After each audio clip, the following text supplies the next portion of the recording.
Well, good evening, everybody, and welcome back to the BR313 Symposium. We have an encore tonight. Brad Olsen has come back. He was very popular last time, especially with us on the team here. And, you know, Brad has a polymathic attitude and approach to a lot of subjects. So we wanted him back because he's got some really good theories that we haven't explored at all, really, on the Symposium or on BR313 at all. And it's about the secret or suppressed origins of the human race and mankind. This is something that's always fascinated me too, because even from the time I was a kid, I never bought this simplistic idea that, you know, we just arrived out of Africa as some kind of hybrid ape or something that eventually evolved as it moved north. It just never sat with me properly. When I discovered later on how iffy that whole theory is, it's based on a couple of bones and a few fragments of a skull. And then other things I discovered on later on in life, which we'll talk about and bring into the topic tonight. So it's great to have Brad back. Welcome back, Brad. And, you know, I'm looking forward to this, as is Jason. Well, hey guys, thanks for having me back. And yeah, very powerful conversation we're going to have, because a lot of people really don't realize how much about our human origins has really been kept out of the news and the mainstream. And in my new book, Beyond Esoteric, I have a chapter called Suppressed Human Origins, where I get into this and we'll talk about the elongated skulls and a lot of things here in North America that have been wiped off the historical radar. And I just think it's a travesty of historical justice to wash these things away and not talk about them. So thank you for being interested in this subject. And very much so, very much so. And that is a very provocative title, Suppressed Human Origins. It's a real, you know, catches your attention, because I mean, it's one of these things that's so basic, and yet we never think about it because it's just not really covered outside alternative media. Now, okay, you're an American, I know you're of German descent and stuff, and you've traveled greatly. But, you know, you are your own country, the United States, the North American landmass. What's the human origin there? Because I'm telling you, as far as I'm concerned, it's full of contradictions regarding Native Americans and the other groups that have moved in there. There was the early European settlers that came across the ice and so on.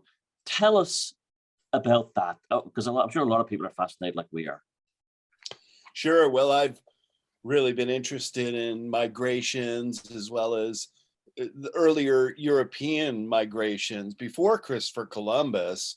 Most certainly the Vikings made it a lot further south than Newfoundland and the Longsax Meadows, way up north where there are no trees. And in the Viking sagas, which discuss Leif Erikson's journey to the New World, they say specifically that he came back with wood, which was not found in the Greenland colonies, but also barrels of wine. And grapes only grow from southern Maine to Connecticut. And those are known as the Concord grapes, which are like Welch grape juice is made from Concord grapes. So it's clear that he made it to New England to be able to find grapes. In fact, they even talk in the sagas of a slave who was with the Vikings from Germany. His name was Tariker, and he knew how to make wine. So when they found the grapes, they thought, bonanza, we got wine. And Europeans, of course, have always had a fondness for fermenting grapes and creating wine. So that was in I spoke about this in my book called Sacred Places North America. And even before that were the Phoenicians who came over. That's the title of that book. And on that book cover, up in the upper left corner, is the Wabanzi stone. And that was found right on the banks of the Chicago River, where the city of Chicago was founded. In fact, this Wabanzi stone was in Fort Dearborn when the earliest settlers came, and when even prior to that, before the U.S. Army created Fort Dearborn. And it was always on the banks of the Chicago River. There was rumored to be two of them. And what they are, the only other stone that is similar to the Wabanzi stone are called toolkits, and they are from ancient Carthage. And the Phoenician farers would come to a land that they kept very secret, just like trade secrets in corporate world today, to collect the copper to mix with the tin, which we know where the quarries of tin were, mostly in Cornwall and other places in Europe. But what they needed more was the copper to create bronze, which was then named after the whole age, the Bronze Age, spoken about post Homer, when they're creating bronze implements. So where they got the copper is one of history's greatest mysteries. But now that mystery is known. The copper source is the Upper Peninsula of Michigan on the banks of Lake Superior, including in Canada too, at Isle Royale. Hundreds of pit mines, and I've been there, I've seen them, including sometimes with the implements that they would use to just chop off the pieces of copper, that just one of the richest veins of copper on the planet. So just think about it this way, you guys. What if you, me, and Jason, we're part of this Carthaginian community, and we're going off on a multi-year trip to get a cargo hold of copper? We come back with that successfully a few years later, we would literally be millionaires. So they're in the way that they priced it in those days. So there was certainly a profit motive for going there and keeping this secret, because they practiced infant sacrifice. That's what this Wabanzi stone was, because they were going from a very heavily laden boat in Lake Michigan, where it was fairly safe to be offshore, to very narrow waterways. And this is where I grew up, in the suburbs of Chicago. And I even did a show of America Unearthed with Scott Walter. And we walked the site where the South Branch of the Chicago River has a lake called Mud Lake in between the Des Plaines River, which then flows out to the Illinois River and the Mississippi. And in times of flooding in the spring, you could actually sail a boat, get a boat across Mud Lake to the Des Plaines River. And this is presumably what the ancient Phoenicians were doing. So what I found was there's just so many stories and so many artifacts, such as the Wabanzi stone, that depict suppressed human origins and human explorations in North America for many thousands of years. And when this all starts coming out, we see that the Columbus journey was not quite so unique as historians made it out to be, that there are many that came here prior to him. Yeah, the Columbus story is absurd. I'm just sorry, Jason. You're saying they came up the Mississippi by that waterway and not through the St. Lawrence. Well, so they came down the St. Lawrence, and then when they got to Lake Ontario, all the men in the crew were able to pull the boat up, which is what is today the Trent Severn waterway, to Lake Huron. And then once you're at Lake Huron, Lake Michigan, and almost Lake Superior, there are some slight waterfalls at Sault Ste. Marie, the town there between Canada and the US, to get to Lake Superior. But then coming back with a heavily laden ship full of copper, then they would have gone down Lake Michigan and then gone through the waterways, let gravity take them right on out through the rivers to the Gulf of Mexico. Now, when I did that show with Scott Walter, we also had Wayne May he's a publisher of Archaeology magazine. He was on the show as well. And he said there was one other Tophet that was found on the east coast of Florida. And that would make sense, that they would circle around Florida, have one more place to refit, get food, get water supplies, and do one more child sacrifice before using the Gulf currents to take them right on back to Europe. And then on the inbound trip, they would use the Labrador current. So they would just hug around Greenland to Labrador. And then that current takes you right on down all the way to North Carolina. So to say that the Vikings stopped way up in northern Labrador is just preposterous. Of course they kept going. Why wouldn't they? And the Viking ships had very low draft. They could carry them across land, no problem. In fact, if you look at their explorations of the Russian river system, they got down as far as Baghdad. So they could easily have gotten to sort of other parts of the US. Sorry, Jason. Oh, I was going to say, speaking on the same subject with boats, and also, Brad, you mentioned Great Lakes in Chicago. A while ago, I want to say I saw some information about there being some sort of either kind of ancient megalithic or ancient ruins underneath from a previous culture underneath the Great Lakes over there. Now, does that tie into, to these folks that you're talking about, or is this something kind of even older? Like when we talked about, you know, suppressed origins of mankind or the human race, that this idea that I like to bring up constantly, this concept of cyclical civilization, that there, you know, something goes like Atlantis, and then that civilization falls and another one grows out of its ashes, so to speak. To me personally, I almost want to say that whatever that they found there at the bottom of the Great Lakes wasn't necessarily from this current iteration, but may have been remains from from, if you want to say, like, if the last civilization was the Atlantean civilization, from about that era. And I kind of wanted to use that as a caveat to see, is that something that you're into, or that's in your books at all, about civilization cycles? Oh yeah, you bet. I love that subject. And what you're talking about is it's a stone circle, kind of like a Stonehenge, but it's underwater. It's near Traverse City, Michigan, and I'd love to go scuba diving there. And the most telling part of that is engraved on one of the stones is a mammoth.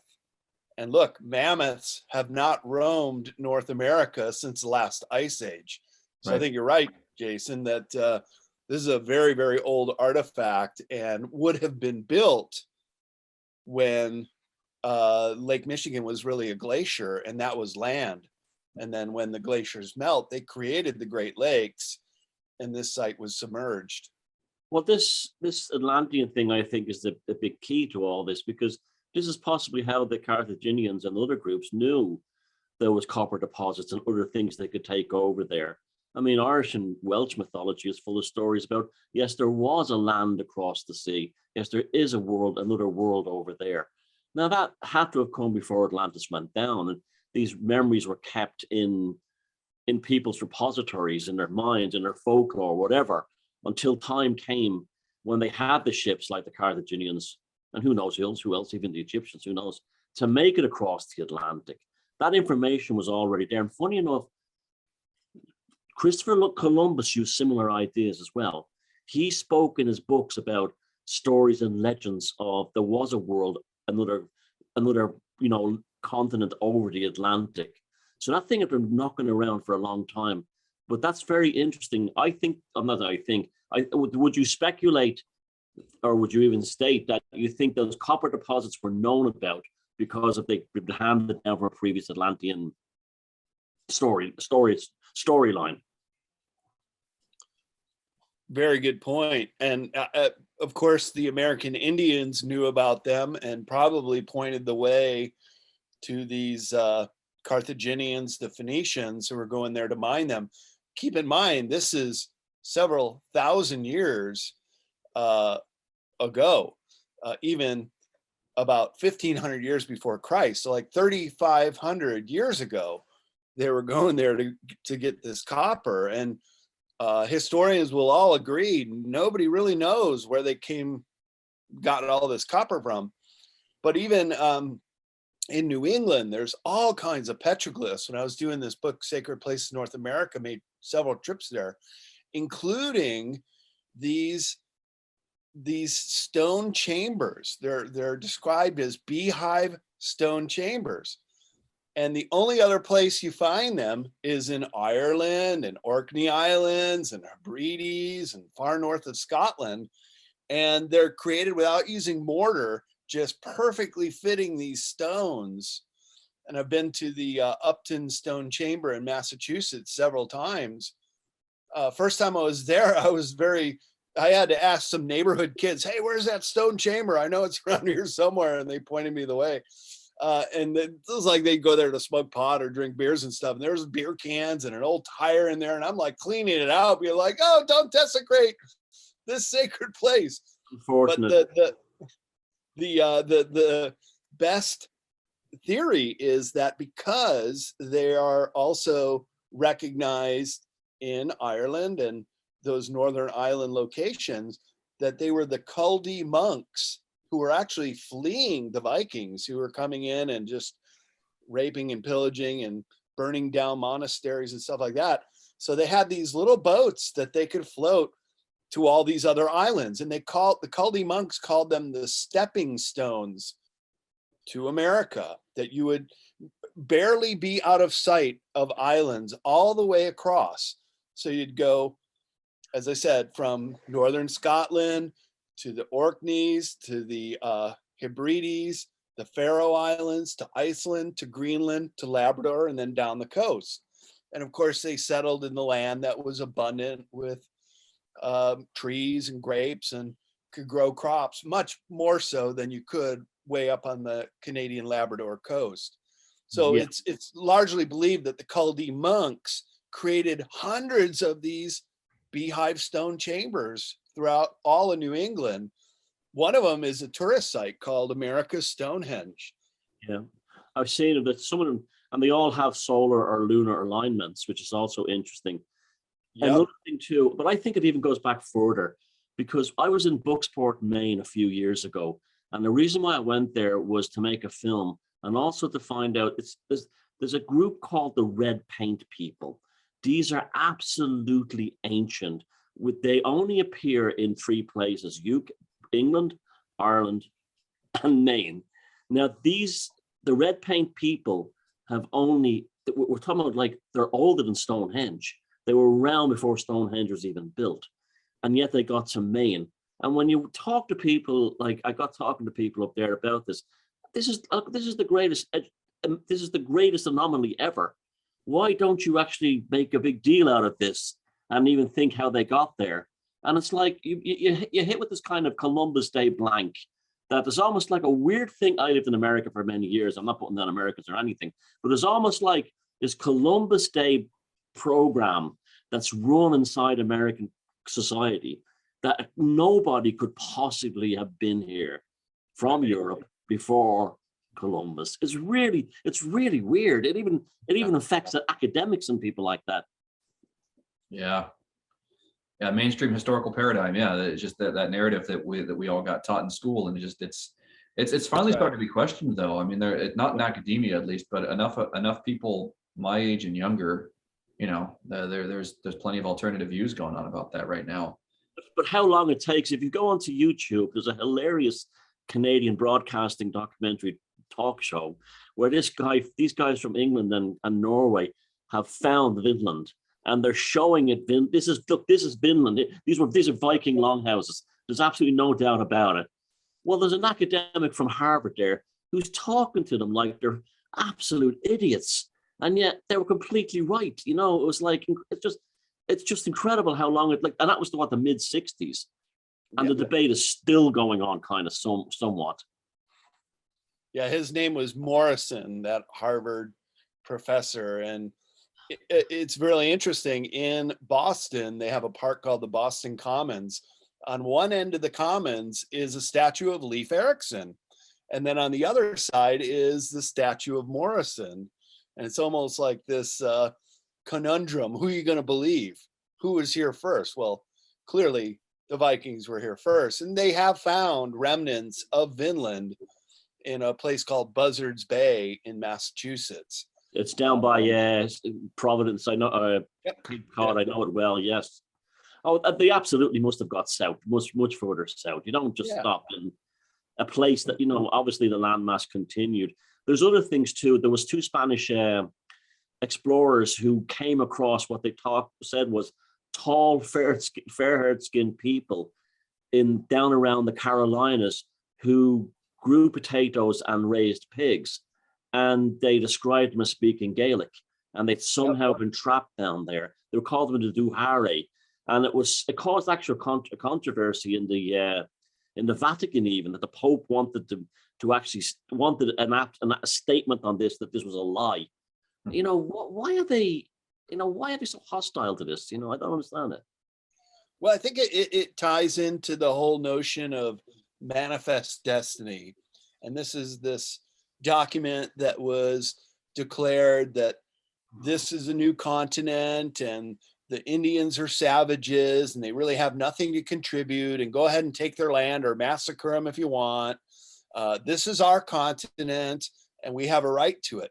So they tried to downplay all the advancements of Native American Indians.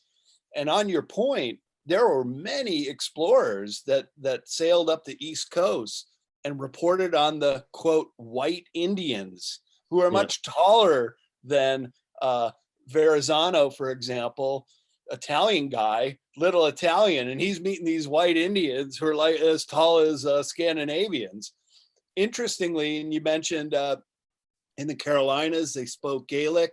There were also reports of is Welsh a language, or is that also Gaelic? Yeah, it's a Celtic language. It's different than Irish, but it's a Celtic language. And people were speaking that in the Carolinas, as well as the Iroquois Indian of the Eastern Great Lakes region were called the League of the Longhouse. So they lived in longhouses just like the Vikings did, and many different loan words that were from Old Norse. A great book called America BC by Barry Fell, including inscriptions, Nordic inscriptions all around the whole East Coast. And let's not forget the Knights Templar, who probably built the Newport Tower, even though it has some Nordic inscriptions in it. Could have been in conjunction with them, or the Norse chipped it in themselves. But keep in mind that after the Knights Templar were outlawed in Europe, they went on the run, and they had the biggest shipping and military fleet in Europe at the time. Most of those ships, nobody knows what happened to them. They most likely went to the Americas. And, you know, in the Rosslyn Chapel up there in Scotland, there are actually carvings of corn, and there was no corn in Europe. So how would they know that those crops existed unless they actually saw them and ate them? Of course, corn was the staple crop of the Americas. That's how the Templars got away. They had more modern ships than anyone else. They literally couldn't catch them. And you're right, they did. They basically went to Scotland. Some settled there, but the ships were never found. There's the Oak Island thing that's fascinating too, as well. So yeah, I mean, and you said with the tower, they've also found Ogham script in Ireland, which is that it's sort of like the Irish version of runes. And they found it on rocks in New England. So I mean, the evidence is enormous, and let's take it way back. Okay. What is the human origin story of the American continent prior to all this stuff, do you think? Well, historians were often saying that the oceans were a barrier that prevented migrations, that kept cultures isolated, where in fact, those oceans were highways. Those oceans were facilitating travel and trade and new immigrants coming to this continent. Jason is located up in the Tri-Cities. One of those Tri-Cities is Kennewick, Washington, where they discovered a very famous relic about 25 years ago called the Kennewick Man. And at first, they could identify it because it was very well preserved, I think in a peat mog or something like that, where it didn't disintegrate the skin. And they could tell right away that it was Caucasian looking. And in fact, when they started to examine this body, they found out it was. So what is a Caucasian doing in Eastern Washington state tens of thousands of years ago? It created such a controversy, especially with Native Americans, that they insisted they rebury the Kennewick Man, and all research at that point was called off. Now that's like an archaeological taboo to just destroy your evidence, so to speak, to rebury it and such. But I think this is part of the reason why there is so much misinformation about the populating of North America, because there's also the Native American side of it that doesn't want anyone but the Bering Land Bridge, and they are related to Siberian and Asiatic peoples. They came over that way, or perhaps by boat, and populated a large part of North America. Now, my friend Clifford Mahudi, who is a Zuni elder, fortunately he just passed away a few weeks ago, but I've been to many of his lectures and we've had many talks together. And he was very adamant of always saying that the Puebloan people, that is the Hopi, the Zuni, and several others on the Colorado Plateau, the Four Corners region, were always different, not only in language, in culture, in looks, but genetically different from the Navajo, who were really invaders. And those were the ones with those genetic markers from Siberia. And incidentally, the Navajo called the Hopi the Anasazi, their ancient ancestors, or as it's really properly interpreted, ancient enemies. Well, truly, the Hopi were there a long time ago, and Clifford Mahudi would often say that we were descendants all the way back from the time of Lemuria, from the lost continents at that time that came over to the west coast of America and then lived in the Four Corners region when it was much more lush. It was not a desert 10,000 plus years ago, but those people subsisted and stayed on, and the Anasazi came and went. In fact, Clifford would always say, and correct me, don't use the A word, Brad. That's like using the N word for a certain other group of people. So we would call them ancestral Puebloans is the proper PC terminology for those kind of people. So then there's in the Native American community, there's quite a bit of discord among their own origins, and that debate continues on.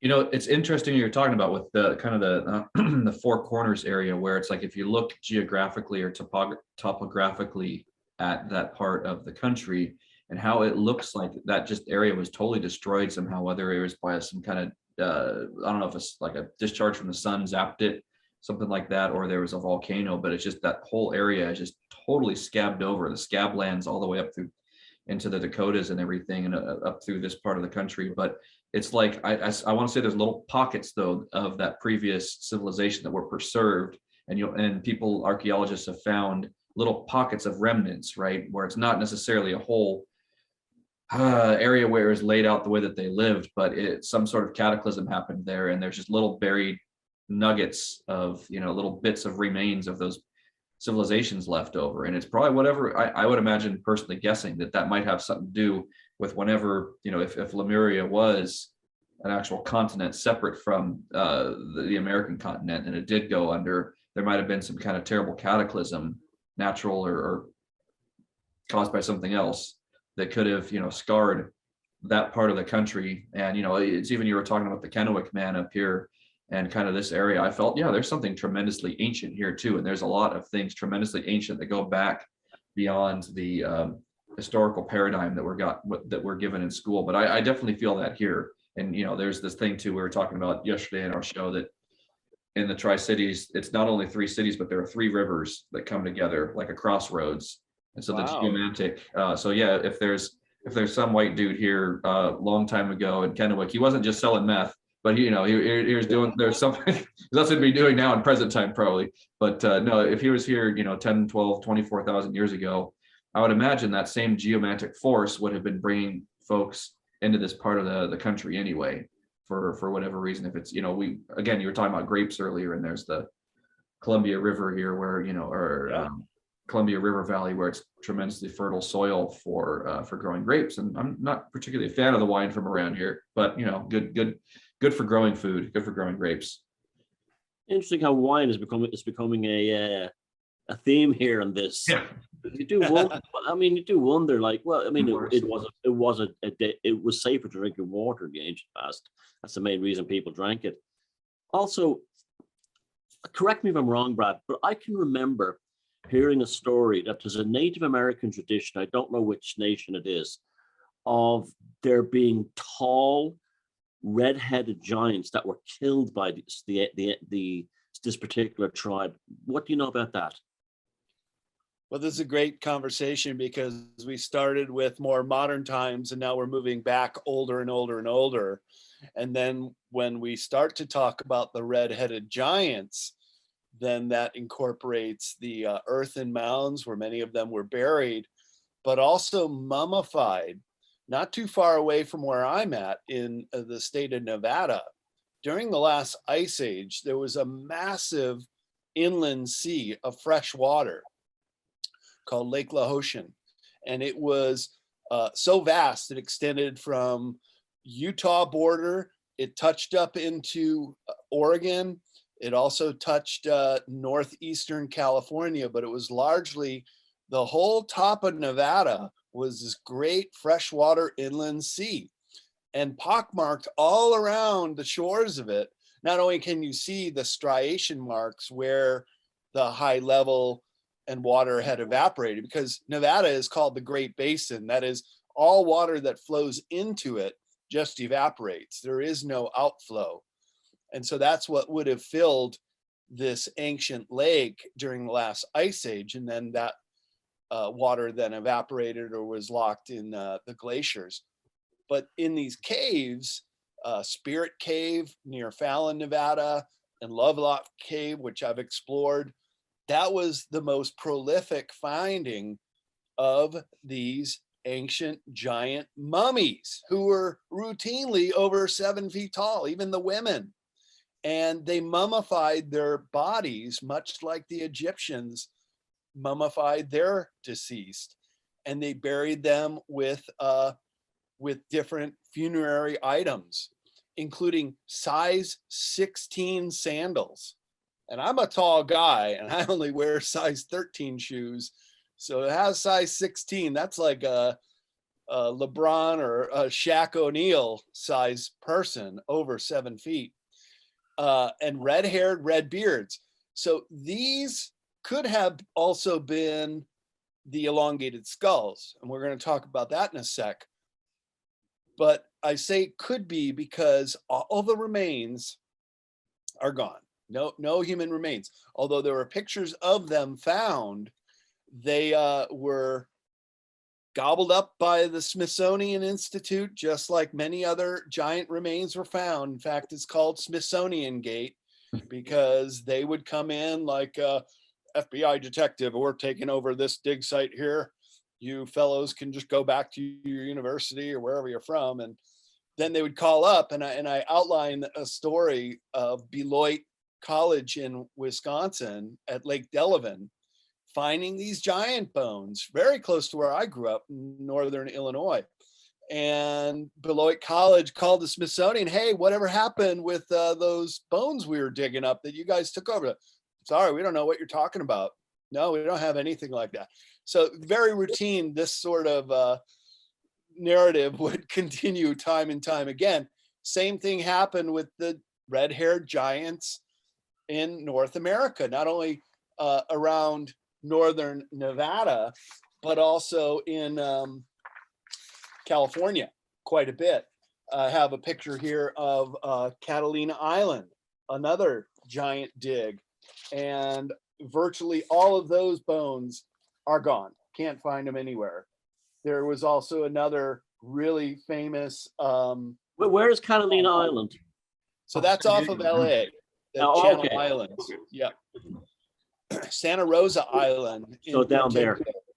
Yeah, had these giant bones. And again, this is in my chapter about suppressed human origins. Not only that, but there's in Texas, human and dinosaur tracks concurrent. How that's possible, I don't know. But perhaps there were either dinosaurs that made it a lot later than we thought, or humans were here a lot earlier than we thought. There is an alternative theory that is very interesting, and it was in Fortean Times a few years ago. They may not be dinosaur tracks, but they may be the tracks of a giant bird. And there were, giant birds. There was a huge bird that lived in New Zealand at the same time as people were living there. The Polynesian native New Zealand, the Maoris. So I thought that was quite an interesting explanation. It might be a giant bird, and the guy was literally running away from it. Yeah. Because they do have kind of reptilian feet. That's true. Now that I look at that picture closely, it is like a three-pronged footprint. Yeah, like a giant emu or something. Yeah, that's what it was. It was like a giant chick almost. The one that lived in New Zealand, but it was only extinct about 5,000 years ago. So those things are probably in the US as well. I mean, I don't know, maybe it is some kind of lizard, but I thought that was quite a plausible explanation, quite an interesting one. But tell us about the elongated skulls. That's one that I'm fascinated by. Sure. Well, so many different of these elongated skulls. You can go to museums. This is a picture I took in the Sacred Valley in Peru, and go to museums and see these elongated skulls. Now, what is an elongated skull? They're very human-like, but they're not quite human. They have 30% larger cranial capacity, largely just comes right out the back of the head like that. Nickname for them as cone heads. And they're larger skulls than ours by a long shot, by 30 or 35% larger. And these elongated skulls, I'll show you some pictures of them, how odd they are looking with so even much the infant skulls, large are stretched. Yeah. Yeah. That was one of the debunking theories, that there are groups that you can bind a skull in such a way. But what happened was they've actually found infant ones, which you couldn't do. They were born like that. That kind of proves they were born. They were like some kind of subspecies human or something. In fact, this one here is a juvenile, and it had the massive skull. So yeah, of course, there is head binding, there's putting the boards. In fact, not far from you, Jason, the Nez Perce Indian tribe practice cranial deformation. And you can mold the head, especially as a child, and make it different shapes. But what you cannot do is add 30% more brain and cranial capacity.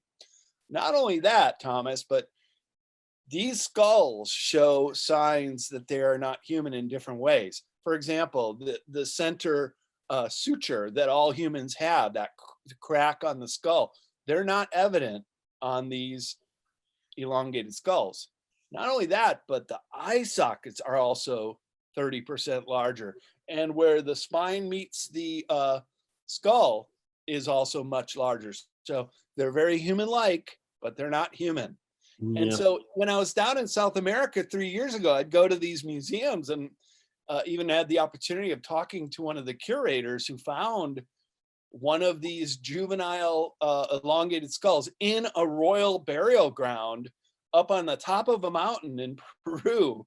I said, well, first of all, what's it doing there? Well, they obviously had high regard for them, but it was ritually sacrificed. It was a blow to the back of the head of a child, no older than a teenager, and then buried in the royal tombs. And I said to him, "What? You guys display these on here, and we've had them in North America, but nobody will display them there. It's like a taboo subject." I said, "Why is that?" And this Peruvian caretaker, he just says, "Well, we're kind of resigned to it. We're okay with that." that there was these other type of humans, maybe, who the South Americans to the Central Americans revered as human gods, such as Viracocha, and such as Vilcabamba, is this place in Ecuador, this famous place where giants were said to live, and maybe created the megaliths there, the massive stone creations of the cyclopean architecture that still defy reason how they were built. But perhaps bigger head, bigger body, easier to move stones around, or just They were also found in Stonehenge, I believe, or in the Stonehenge complex. They've also the found Barrows. they're everywhere. They're everywhere. Yeah. The long barrows. Yeah. It's interesting you mentioned the royalty thing, because Cliff High has made a number of videos over on BitChute about royalty, and he talks about back when he was in school. He was an army brat, so his dad was an army officer, I believe, and he would go around. Cliff moved around a lot with his folks, and he ended up spending a lot of time over in Europe and going to these museums. I want to say in the 60s is what it was, and back then you could find paintings of royalty, and the women in particular, would have the elongated skulls and some kind of like head wrap, but just like this kind of like Marge Simpson, but just like a tuft of hair coming out of the top. But this idea that that this is what the royals were, and it just makes me think like, okay, well, were these the survivors of Atlantis and Lemuria, the last ones with, if maybe that was the genome that was the predominant vessel for a human entity to live in. And then, for whatever reason, if the planet got a chunk of it knocked off or something and the gravity got heavier, right? If the planet gets smaller, the gravity increases. Is that right? Or am I saying it backwards? Backwards. Okay, so maybe the planet Earth gets bigger. As the planet gets bigger, the gravity appears. Well, this is the theory. It appears to increase because there's more mass or whatever. So it makes the gravitational force stronger. So the theory is that they could build these gigantic stone monuments with ease in the past. And also, when you think about it, there's no way a mammoth could live today. Forget dinosaurs, but a mammoth, because their sheer body weight would crush the internal organs. So the only way they could have survived back then, the gigantic herbivores who all died out around the same time, was because gravity was less. Right. So that would make sense that the predominant and the template for a vessel to keep the human entity in would have to adapt. The skull would probably, I would imagine, we need to have a little bit more compact and thicker skull with heavier gravity.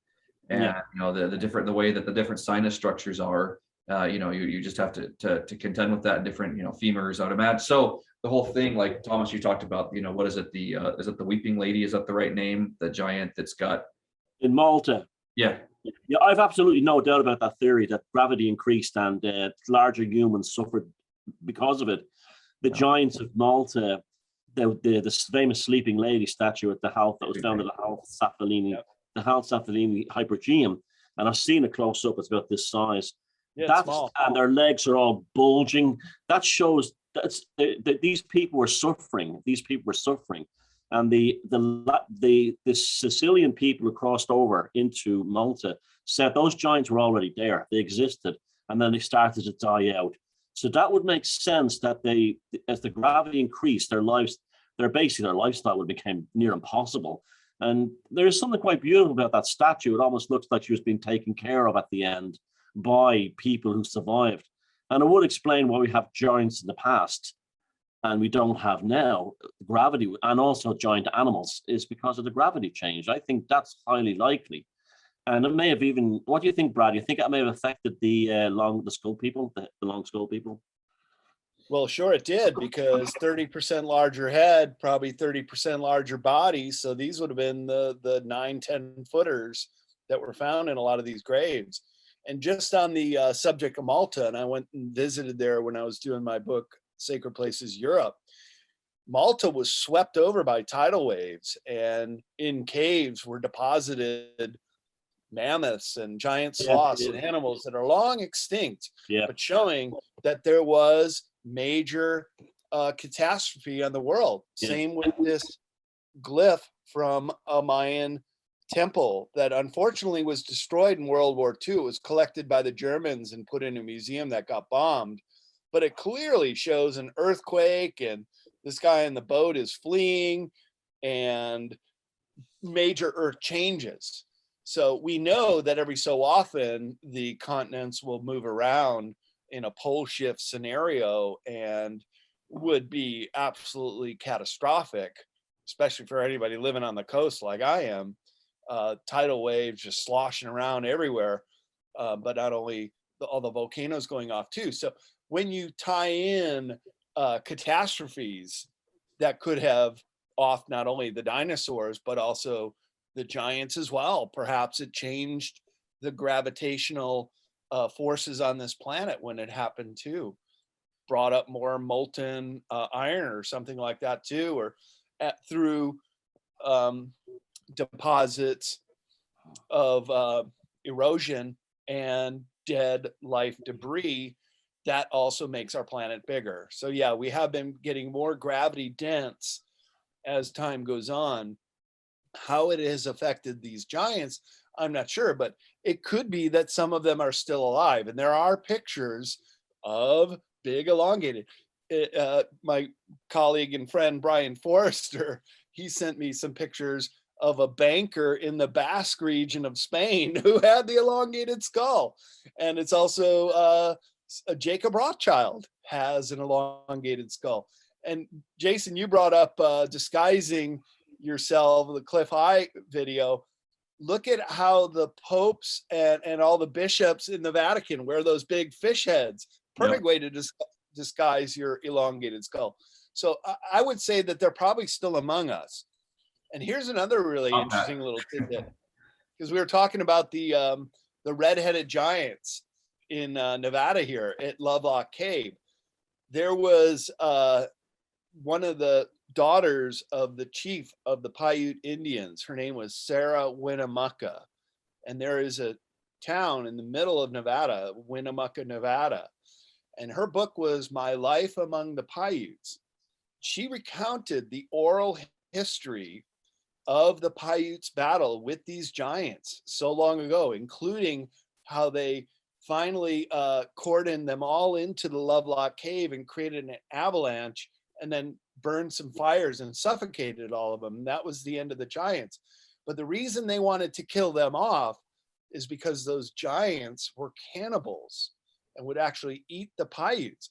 Again, suggesting that they're not the same species, because we know if you eat your own, you will have all kinds of problems, health problems. You can't do that. You can't eat your own species. No animals do it either. But if they're different, maybe that was their workaround. They'd pluck out a little Paiute and put them on a stick and eat them. So maybe these all these weird stories that are coming out about pedos and sacrifice and cannibalism, if you're different than they are, then the cannibalistic properties of eating your own don't really apply. What you were saying, I know that cave in Malta you're talking about, the Dar Salam cave. I've been there a few times. They've got an enormous museum with literally millions of bones on display of all the animals that have been found. But in one corner of it, they have a picture of a human, I think it's a human finger bone. And it was dated at 30,000 years old. And they said, of course, it's impossible. That could never happen because there was no humans in Malta at that time. But they admit that they found this human in the bottom of the cave, this one finger, at the bottom of the cave with all these other things that are now extinct that they should have never lived with. And the sheer amount of bones in this one cave is incredible that they dug out of it. But again, the attitude is, oh, well, we don't really know what it means, and that's the end of it. But no way could it suggest that humans have been around longer than they are. You encounter this all the time. You know, oh, okay, we admit there's an anomaly here, but to suggest that this suggests that humans have been here a lot longer, oh, that's not possible. Where do you think that comes from, Brad? This denial, and why? Yeah, it's just to show that there were high cultures on the earth before ours. It's like the Manifest Destiny example. Yeah. It's almost like admitting that we're not as great as we think we are. If we're looking, and of course on Malta and the island Gozo are these incredible megalithic structures, much like the Sacred Valley in South America, that are quite inexplicable in their size and the rounded shapes. They're quite unique to Malta. Yeah, but the Gigantea temple is the one on, which literally means a temple of the giants in Malta. Right. There's like a 30-ton lintel that's been lifted up and slotted into a wall. When you go to the interpretive center next door, they have guys dressed like Homer Simpson with rags on them going or like this kind of thing, you know, as if they're stupid and stuff like that. You see that all the time. Sorry, you're going to say about the Hybridization. I didn't mean to interrupt. Oh no, that's great little addition. But what I was going to say in Ireland, you know, the Newgrange Temple, where the winter solstice sunlight comes right through the chamber, and the sunlight on the winter solstice highlights a triple spiral motif. That can also be found in Malta. Right above the Hypogeum is a temple site called Tarshin, and they have triple spiral motif. So this was believed to be the ancient Beaker people who would migrate every summer, go up to Ireland in the summer, hunting grounds, come back down into Malta in the winter, just like those winter migrations do currently, following the sun, basically. So Yeah, and there was tie land. that in with all the legends. Yeah. Yeah, there was land bridges back then. It was easy to cross. The English Channel and the Irish Sea didn't exist. Well, they existed, but there was land bridges across them, so they could walk for tremendous distances. Do you have any more questions, Jason? I was going to say, yeah, I was going to add one more thing. When we were talking about the elongated skulls and giants, I had an idea that perhaps they might be a hybridization, the long heads, the long skulls, the cone heads, because perhaps that might be some sort of a hybrid between the people who were like the sleeping lady, who the gravity was too great. If they mixed with the newer humans, that they might have some sort of genetic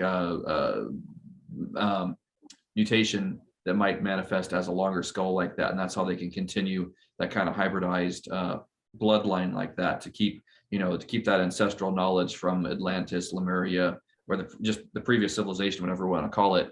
And then that's why they consider themselves to kind of have, like Brad was saying, like the manifest destiny kind of concept, that they are somehow the guardians of this planet, because they were the ones, they're in a lineage of people who owned it the last time around. So they might have a little bit of some kind of weird aberration in that way. But it's gone on for so many generations now that's been diluted, and the knowledge that they might have brought from Atlantis over has just been totally lost. And that's why the royalty is in the condition that it is today. Where do you think about this field of study is going to go? Because things like Göbekli Tepe have really kind of let the cat out of the bag, and they can't play this kind of like out of Babylon thing anymore. Do you think they'll actually come around to admitting eventually that like the American continent does have a far more ancient than history, or will they continue to deny it? Well, everything keeps getting dated older and older and older. For a long time in archaeology, they would always talk about the Clovis culture, and Clovis is a name of a town in New Mexico where they found these very distinct arrowheads. But then there was a site in South Carolina where they found Clovis at one level, kept going down, and then there's more artifacts. So Clovis was not the unique defining moment of a great technological breakthrough, how to create these spear points. Everything gets dated older and older, Thomas. And when I think what we need is to find a fresh tomb of an elongated skull or a giant, because here's the other one, the Star Child skull, much, much larger than any human skull.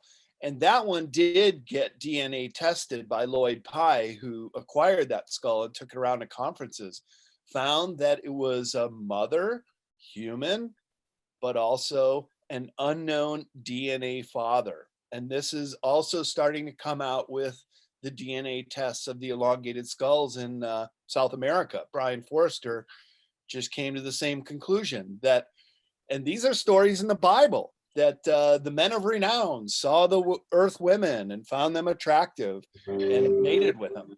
Just think in terms of donkeys and horses can mate and create a mule. It's a different species, but it's different through mating. I think the humans and the giants, the elongated skulls, were a creation of an ET father and a human mother. So the mitochondrial DNA passes over. Yep. The cone heads are mules then, basically. I would say so, yeah. And so that would mean they probably can't reproduce themselves, right? Because mules are sterile, right?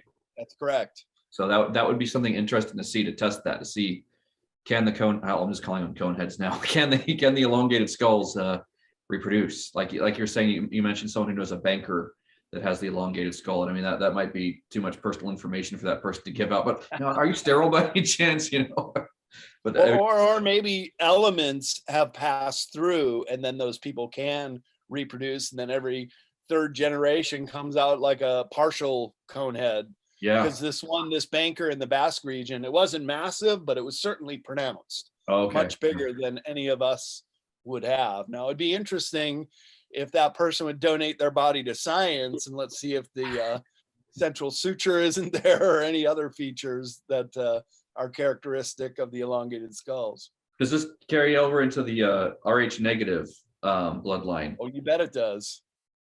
That's a whole other discussion. I don't know how much time we have, but for Basque region is the highest amount of Rh negative types, and Rh negative, another clue, human-like, but not quite human. And this happened in my own family, and we're Rh negative, that my grandmother, who was Rh negative, married a Rh positive man.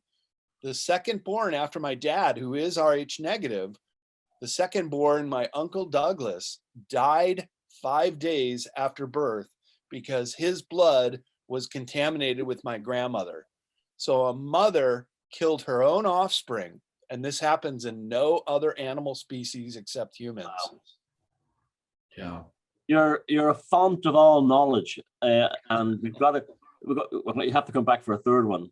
Yes, we will. I go for another hour, but we have to prepare for another show coming after this one. But listen, Brad, that was fantastic. Show the cover of that book again, will you? Because I want to get one. Sure. Beyond Esoteric, Escaping Prison Planet. All that has been withheld is finally being revealed. And that's how we get over this, you guys. Yeah. That's how we start to understand our true suppressed human origins, is just understanding all the evidence that has been placed here on the planet for us to discover. And the website, what's the website? So if you want to get a signed copy of Beyond Esoteric, the only place to go is cccpublishing.com. And there's my books and other authors on that site, but my books go through my office. I can sign them for you. We'll put the address on the bottom of the screen during the video so everyone can see that. Okay. BradOlsen.com if you want to know more about me and some of the conference I'm speaking at. Okay, and you have conferences and stuff coming up, and what's your plans for the future? Anything that you want to promote in terms of that? Sure. So I'm speaking this weekend in San Jose, California at Mystical Minds, and then next month in Sedona, Arizona. And just about every month I got a new conference coming up, and I'm working with some new authors, including Michael Jaco and Laura Eisenhower. They're going to be authors at CCC Publishing, so working with them on their new books and giving some ideas of what might be my next book. Well, that's fantastic. That's great to hear. And so, Jason, anything you want to say, wrap up before we go? Any question that lingered? I know we don't have time. Yeah, Brad, we'll be seeing you next month sometime, maybe around March 14th, March 17th, somewhere after the Ides of March. We'll have you back on the show. All right, sounds great. Let's do it again. Yeah, I definitely will, because I love these kinds of topics, and I know Jason does and Timothy does, and the audience does. And this is really what this is very few things since the pandemic. Almost nothing except esoteric stuff interests me. It's like exactly. Reality is, I've done with it. I've had enough. And I think lots of people are feeling the same way. Listen, Brad Olsen, brilliant. Thanks for having you on again. It's been lovely, and we'll have you back on in no time. And best of luck with the book and the publishing company and the conferences, and many more strings to your bow in terms of your research. Thank you. Well, thank you guys so much. I really enjoyed it today.